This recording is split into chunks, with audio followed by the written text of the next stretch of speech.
لو قلتلك إن 3 تمارين بس ممكن يغيروا شكل جسمك من غير جيم ومن غير معدات. لو ما عندكش وقت تتمرن ساعة، ركز معايا في ال3 دول. أول تمرين السكوات، ده ملك التمارين حرفياً لأنه بيشغل أكبر عضلات في جسمك، رجلين، مؤخرة وحتى الكور. انزل كأنك هتقعد على كرسي وظهرك يفضل مستقيم.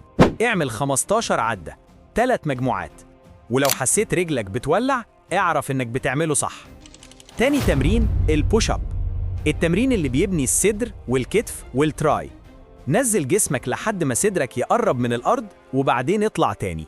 اعمل من 10 ل 15 عدة، 3 مجموعات برضو، ولو وقعت في النص عادي، كلنا وقعنا قبل كده. تالت تمرين البلانك، أفضل تمرين تقريباً لعضلات البطن والكور. خلي جسمك خط مستقيم وما تخليش ظهرك يقع.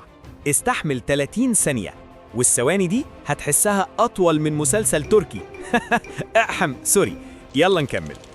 دلوقتي عندك برنامج بسيط جداً، سكوات، بوش اب، بلانك، 10 دقايق بس يومياً، ومع الوقت جسمك هيبدأ يتغير فعلاً. ولو عايز برنامج تمرين كامل للمبتدئين، تابع القناة، عشان في الفيديو الجاي هقولك ازاي تبني جسم قوي من غير جيم.